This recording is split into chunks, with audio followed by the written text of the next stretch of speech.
Kung akala ninyo'y sa mga concerts at fan gathering lamang mahihilig ang mga 18 sa katagang sold out, marami ang nagkamali dahil maski isang job opportunity posting ng Onesie Entertainment na managers ng Mahalima ay hindi rin mahulugang karayom ng mga tagahanga na gusto rin na magkaroon ng disenteng hanap buhay. Nag-abiso kasi ang official social media page ng Onesie Entertainment na nangangailangan sila ng ilang empleyado para sa mga posisyong Business Development Manager, Social Media and Community Manager, Assistant Road Manager, Marketing Associate at Maintenance Officer.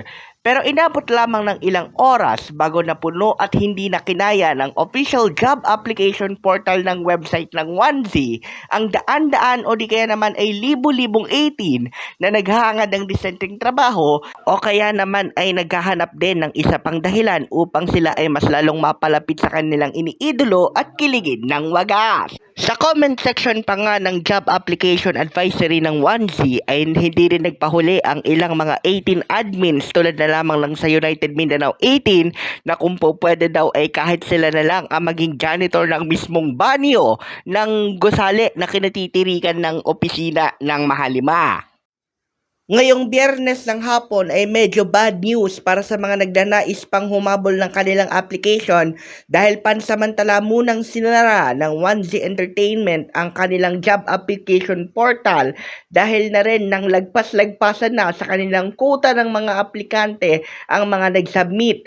Hihilingin muna nila sa mga tagahanga na bigyan muna sila ng kahit konsiderableng panahon upang ma-review ang mga nais-submitting requirements ng mga naghahangad na mapabilang sa kanilang team.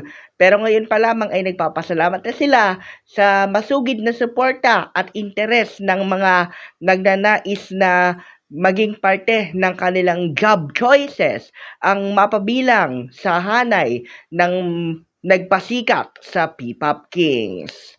Para sa Mabuhay Radio News na walang takot walang pinapaboran, ito ang Senbat sa Patrol number 2. Wala pa rin kadate hanggang 3 Kings.